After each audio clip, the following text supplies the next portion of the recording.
I'll be reading from Romans chapter 8 this morning if you wanted to turn to it. It's a little long reading. Romans chapter 8, verses 9 through 21.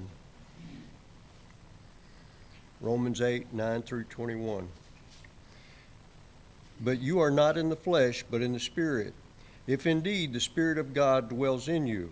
Now if anyone does not have the Spirit of Christ, he is not his. And if Christ is in you, the body is dead because of sin, but the Spirit is life because of righteousness.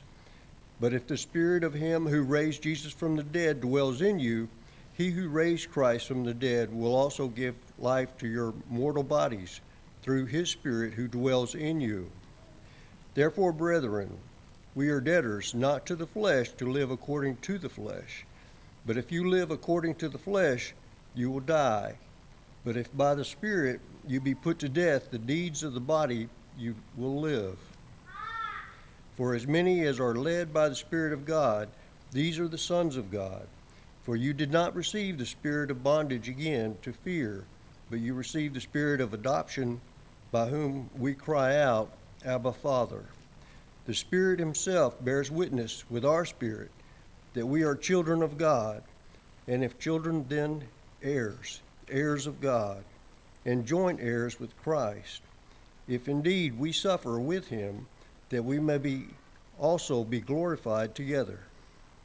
For I consider that the sufferings of this present time are not worthy to be compared with the glory which shall be revealed in us. For the earnest expectation of the creation eagerly waits for the revealing of the sons of God. For the creation was subject to futility, not willingly, but because of him who subjected it in hope. Because the creation itself also will be delivered from the bondage of corruption into the glorious liberty of the children of God.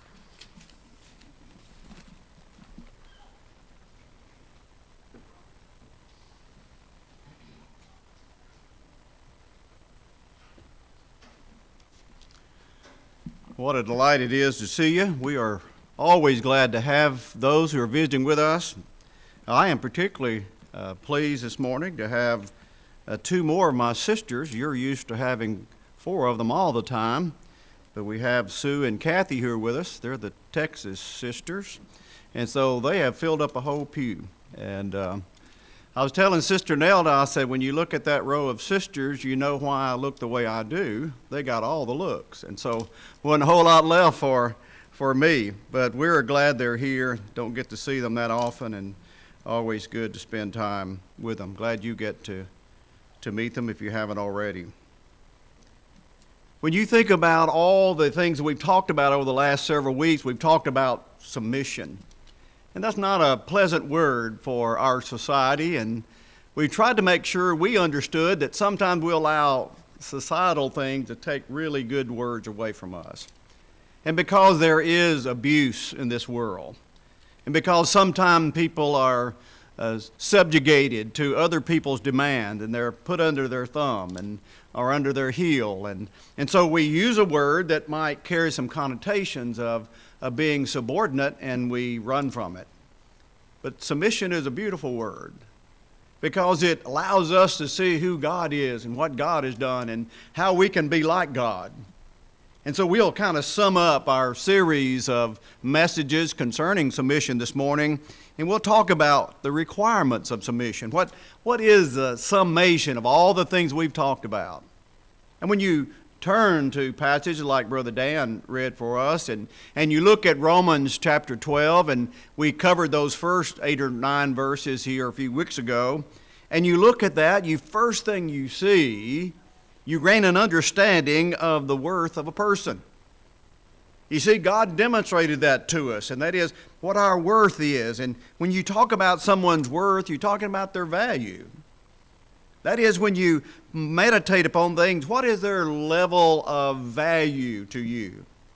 Well, God made sure we understood what our value is to Him. God so loved the world that He gave His only begotten Son, that whosoever believeth in Him should not perish, but have everlasting life. Here is God submitting to our need to make sure salvation is ours. So when you look at submission from God's vantage point, He did for us what we could not do for ourselves. Now with that comes that understanding of worth. And Jesus was describing when He got here, who do men say that I am? And they had all kinds of opinions of Christ, didn't He? But when Peter spoke up and said, Thou art the Christ, the Son of the living God, He said, Blessed art thou, Simon Bar-Jonas, for flesh and blood hadn't revealed this unto thee, but my Father who art in heaven. And I say unto thee, Thou art Peter, and upon this rock, upon this truth, I'll build my church, and the gates of hell shall not prevail against it. Now those things were said not to cause us to look at some kind of divisive means for us to make our way to heaven, that God had provided that means for our salvation. And Peter couldn't have known that had God not revealed it. So following that explanation of how God was going to go about man's salvation in this spiritual environment, the church, then Jesus turned to our reaction to that. Our response to God's submission, providing for us our salvation in Christ Jesus, the very Son of God, who built the church for us to have a safe place to dwell. He said, beginning in verse 24 of that context, in reference to our response to that if we're going to be His disciple, we have to deny ourselves and take up our cross and follow after Him. He's not going to force us to do that. He doesn't take a dictatorial position. He doesn't put us under His thumb. He doesn't put His heel on our neck and say, you're going to do it or else. He said, here's what I've done for you. These are the reasons those things were done for you. And if you allow me to place you in that safe place, the gates of hell will not prevail against it. You will be eternally safe, but you've got to respond to that. There's a submission on our part to deny ourselves and to take up our cross and to follow after Him. And He puts it in that context. Whosoever saveth his life shall lose it. And those who lose their life for my sake shall save it.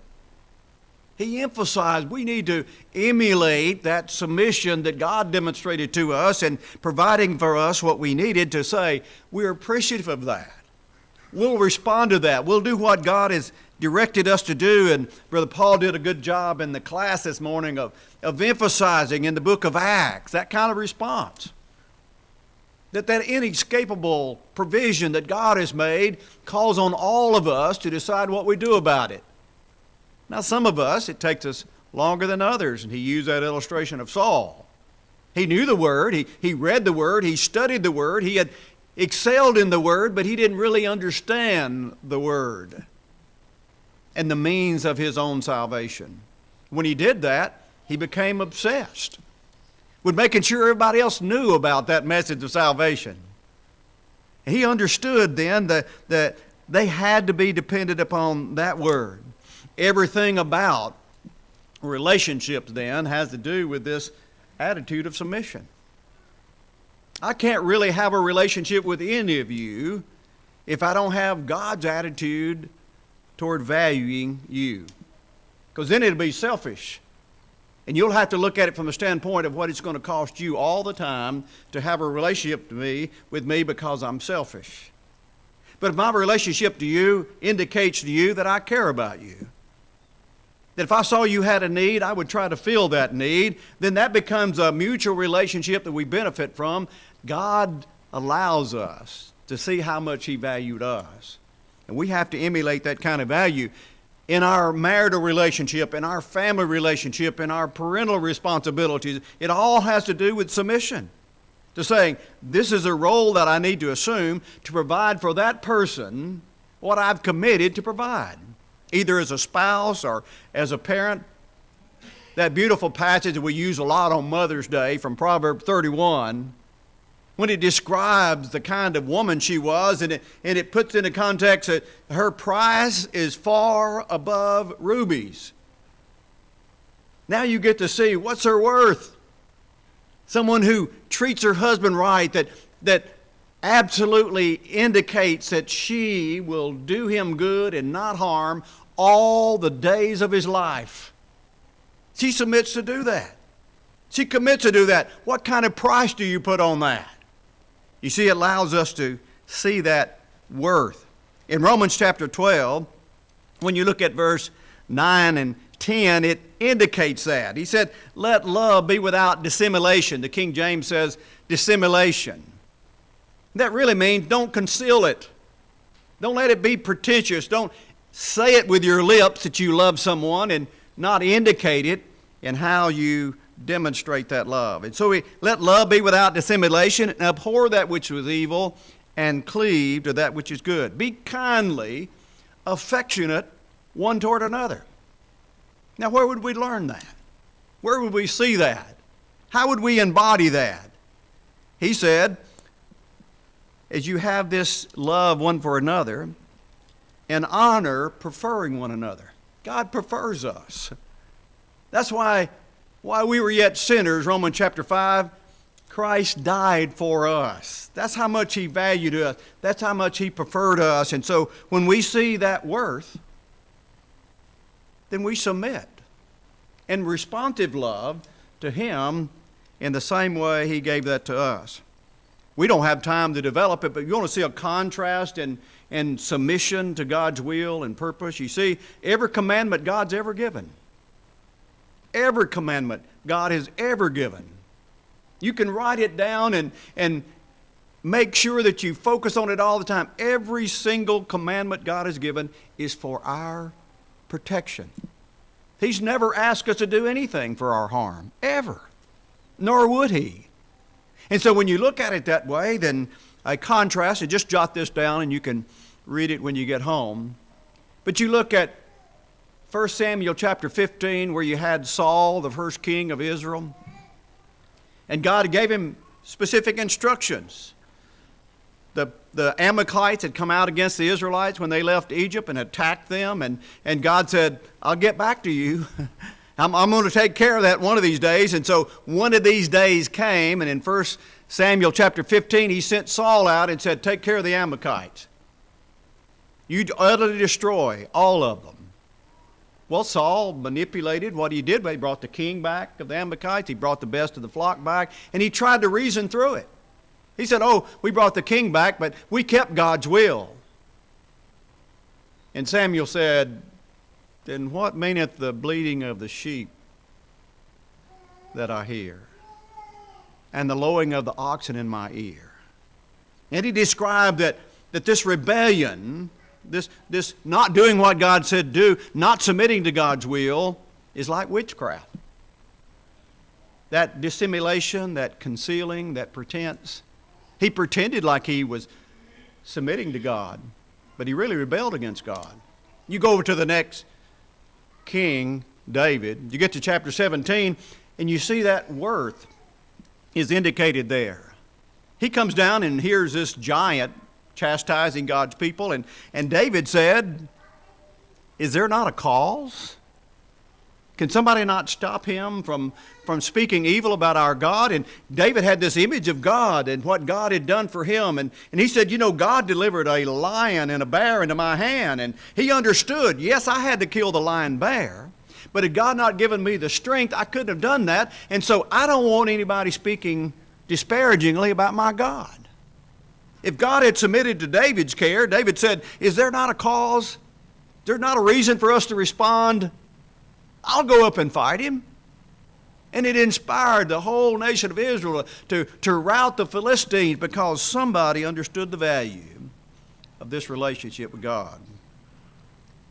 The second thing necessary for us to really understand submission and to sum all this up is, in our relationship with each other and particularly with our relationship to God, there has to be this validation of truth and the value of a person. If God's willing to give his son for us, there's value to us, isn't there? It's an insult to God to indicate that they're not value to us. We have to look each other that way, not just say, I'm glad that God loved me enough to send his son to die for me, but for me to realize he loves you that much. That my relationship to you ought to emulate that. And that's what he says to the Roman Christian. When he writes to them in verse 11 through verse 14, he said, not slothful in business, fervent in spirit, serving the Lord. Now notice how you do that. Rejoicing in hope, patient in tribulation, continued instant in prayer, distributing to the necessities of the saints, given to hospitality, bless them that persecute you, bless and curse not. Now see, all of a sudden, if it gets difficult in my relationship with you, I might have a temptation to say, well, I don't value you any longer. And here's this inspired pen said, you're going to have the attitude and disposition of God? When he gave his son to die for you when you were still a sinner, you emulate that kind of submission in your relationship to each other. You make sure that you validate. And see, when we talk about validate, that's a demonstration by action of our support of a person or a particular cause. Like David did. When he said, is there not a cause? He was willing to go out and fight the giant. He validated that his relationship to God and his confidence in God by going out and said, I'll face him. And when the king, Saul, tried to give him his armor, he said, I've never fought a battle with armor like that. But I have fought a battle with God on my side. And God's always delivered it in my hand. And so he responded that way when we say, well, it's difficult to deal with certain people and certain personalities. And sometimes people mistreat us, don't they? I've mistreated people. And I've been fortunate enough for those people to forgive me and rebuild a relationship with me. I'm appreciative of that. I have mistreated God. And I've been fortunate enough that God give me opportunity to be reconciled to him and my relationship to him. So I have to validate that truth. That's what God has done for me. That's what his submission to my salvation is all about. How am I going to respond to that when it gets difficult in my relationship with you? And it gets difficult in your relationship to me. He said, here's how you behave. This is what you do. You be kindly affectionate one toward another. Was God kindly affectionate toward me? Absolutely. Because I deserved it? Oh, no, I didn't deserve it. Because I was behaving correctly? Oh, no, I wasn't behaving correctly. But he held out this hope for me and said, here's what Jerry needs to be who Jerry needs to be. And I'm going to provide it for him. And that brings us to the third point. Because he was empathetic toward me. You see, if I have this understanding of your worth, and I understand that I have to validate the truth of your worth by how I treat you the way God treats you. I want you to treat me the way God treated you. And I validate that. I underscore that. I understand that. So that I can be, like Paul told Timothy, be thou an example of the believer. In word, in conversation, in spirit, in faith, in purity. He said, be an example of it. People can't really understand God's love and God's submission to providing for us redemption unless they see it in our response. He reminded Timothy that he was to make sure that he meditated upon things that he'd been taught, that he'd received and not to neglect those gifts by the laying of the hands of the presbytery, but he was to give himself wholly to those things. Then he said that Timothy was to continue in the doctrine. By doing this thou shalt save both thyself, now listen, and them that hear thee. That demonstrates to us that third aspect here of empathy. Placing yourself in somebody else's place and say, what would I want to be done? How would I want someone to treat me? What would I desire to be provided for me on that occasion? And I look and say, if I were right where that person is, in that particular condition, right now, here's what I would need. And then I can respond the way God responded to me. He saw what I needed. Look at verse 15 and 16 of Romans chapter 12. He said, rejoice with them that rejoice, and weep with them that weep. Be of the same mind toward one another. Mind not, he said, high things, but he said, condescend to those of low estate. Be not wise in your own conceit. Yeah, but what you don't know is, wait a minute, you don't know what they've done to me in the past. Wait a minute, and we began to explain it all away, and he said, you don't get lost in your own conceit. God knew my behavior and my sin, yet he provided a means for my salvation. Because he empathized with me. I'm in a fallen world. He knows Satan's tactics. He knows what Satan would rob me of. And he knew the only way for me to be saved is for his son to die for me. He empathized with my conditions. And he didn't leave me on my own. So what am I must do? Paul said to the Romans, you make sure that you rejoice with those that rejoice, and you weep with those that weep. Sometimes it's easier for us to weep with those that weep than it is to rejoice with those that rejoice, isn't it? Because then that conceit comes in like, well, how come they're not rejoicing with me? How come I didn't get that award? How come I didn't get that promotion at work? How come I don't have that kind of income? How come all my family is not intact the way theirs are? How come I can't have that family picture? And we go through this rehearsal of what we see in other people and say, how come I don't have that? He said, you don't let that be true of you. You see, God made sure I had provided. Beautiful illustration of empathy. Probably not a better one in the Scripture, other than the fact of Isaiah 53 describing the empathy God had in sending the lamb to be led to the slaughter. But I'm talking about as far as just humankind walking through this life, probably not a better example than what we refer to as the Good Samaritan. There was somebody trying to do as the Roman letter told us not to do, when he specifically said that this love we have not to be with dissimulation, concealment. The lawyer trying to trap the Lord said, what's the first and great commandment? The Lord said, how does it read? Thou shalt love the Lord thy God with all thy heart, with all thy soul, with all thy mind, and love thy neighbor as thyself. And it said, trying to justify himself, the lawyer said, who is my neighbor? Who is my neighbor? And the Lord described that illustration. Here's a priest going down the road to Jericho, and he passes someone that's being described in the first part of that story, is on his way to Jericho, and he falls among thieves. And they strip him, and they beat him, and they leave him half, the context says half dead. That means if he's left there, he's going to die. And a priest comes along who supposedly is to represent kindness and compassion and empathy. Priestly tribe. That's what priests are all about, isn't it? He doesn't want to get close enough to have empathy.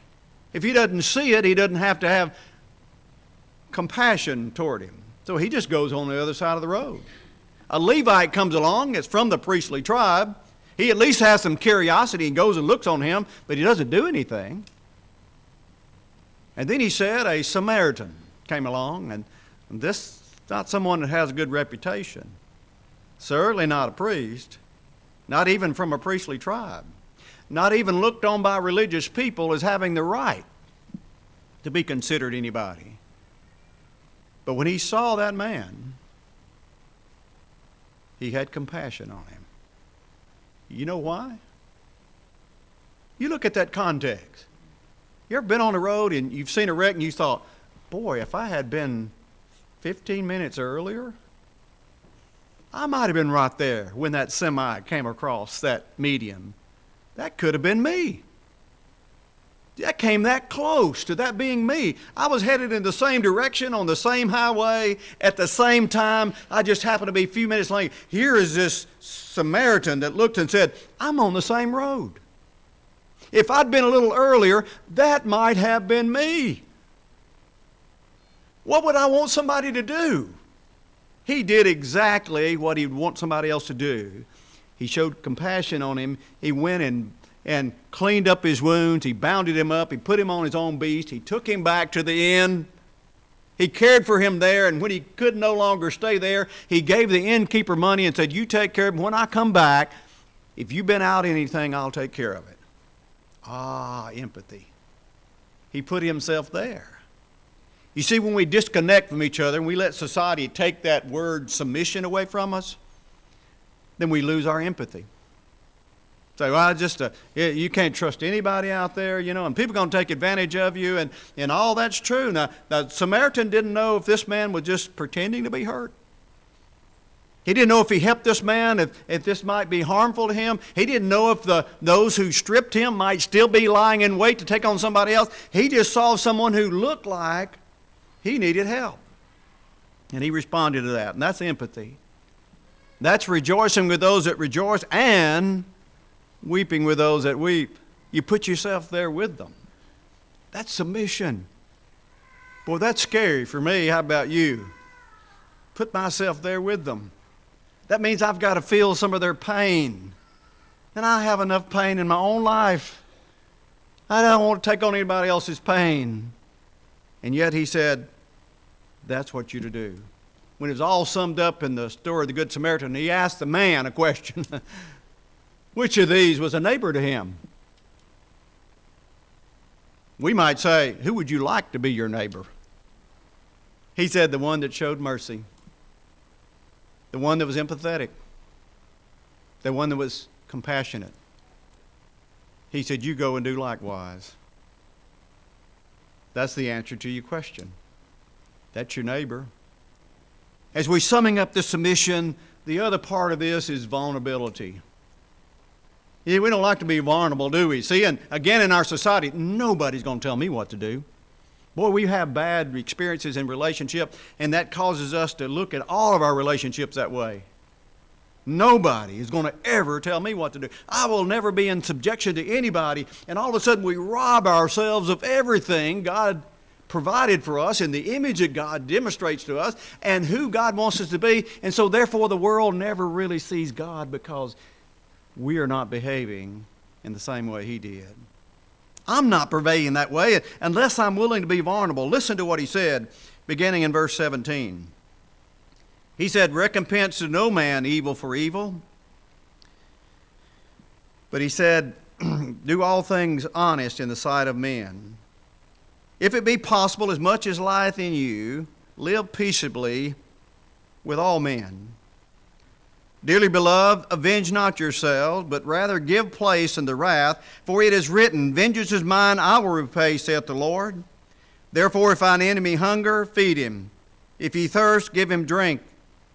For in so doing thou hast heaped coals of fire upon his head. See, vulnerability.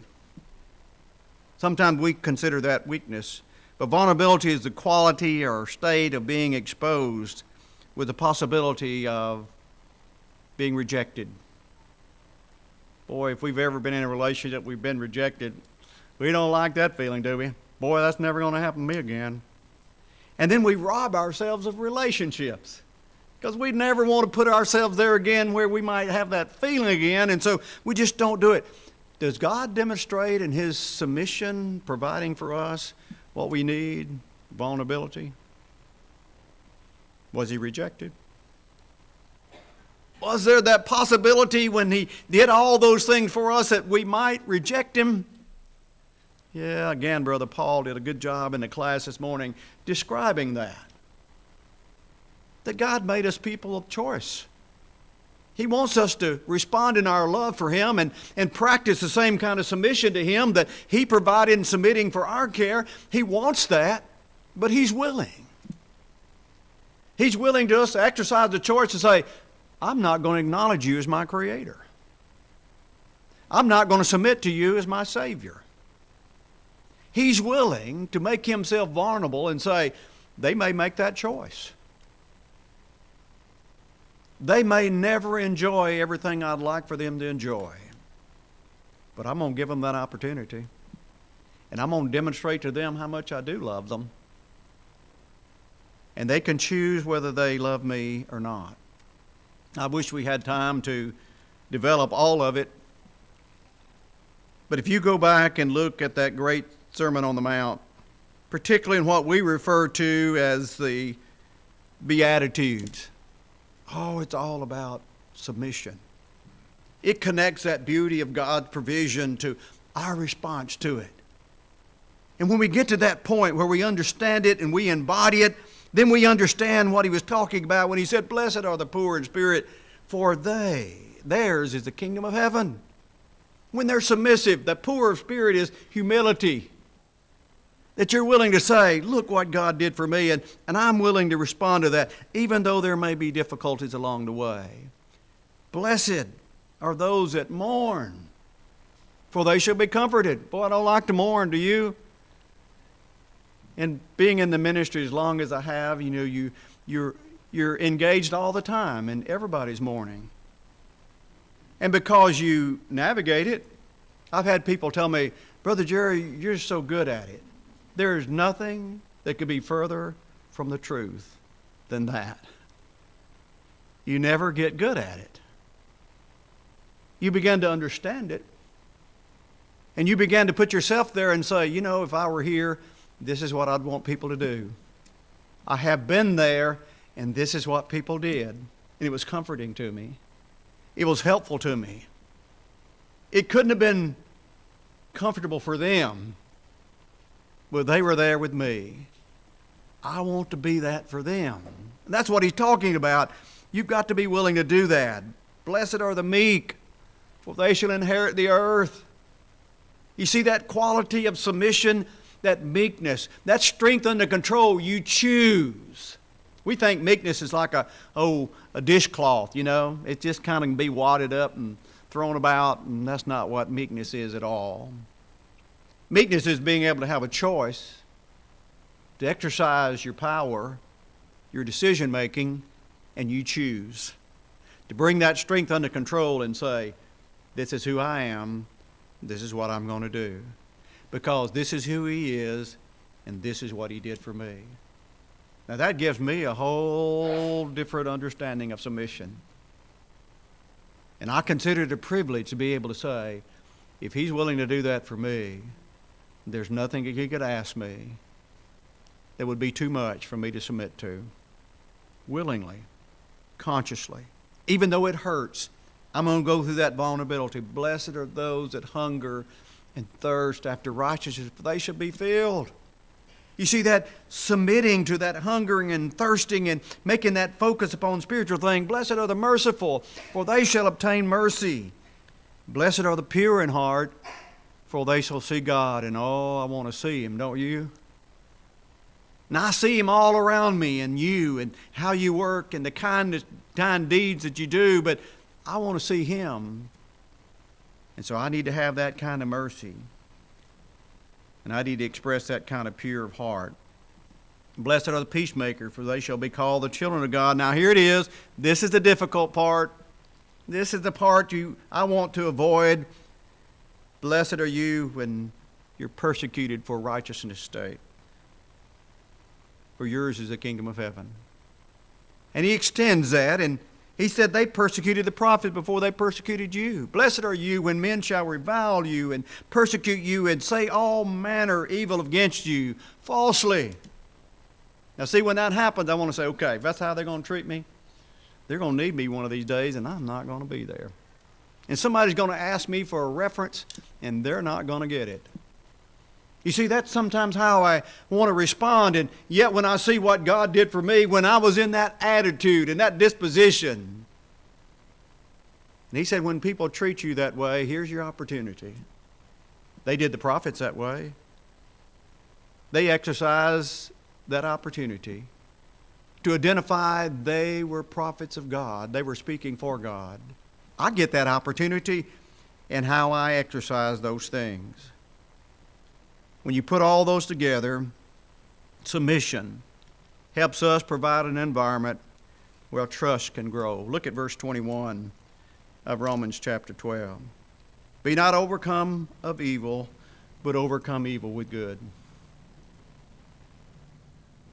All the evil in this world, all the sins that man commits, God so loved the world that he was willing to pay the price to have our sins removed. That is unfathomable to me. That submissive attitude to say, this is what Jerry needs. He can't be saved without it. I'm willing to give my son, and for his son to say, Father, if it be thy will, let this cup pass from me, yet not my will, but thine be done. So when I put all that together and I understand, I can either say, nobody's going to tell me what to do. I'll never submit to anybody or anything.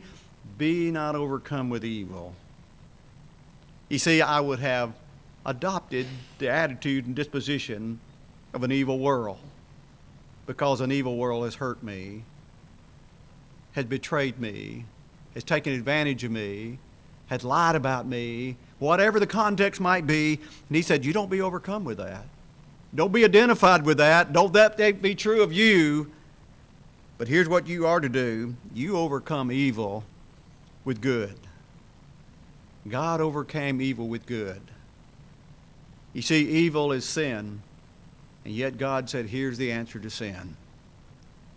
Here's the gift, the grace that'll take away your sins. Now, what's my response to that? I want to create an environment where that trust can grow. When you think about that attitude and disposition, Ephesians chapter 4, we've looked at this passage together already.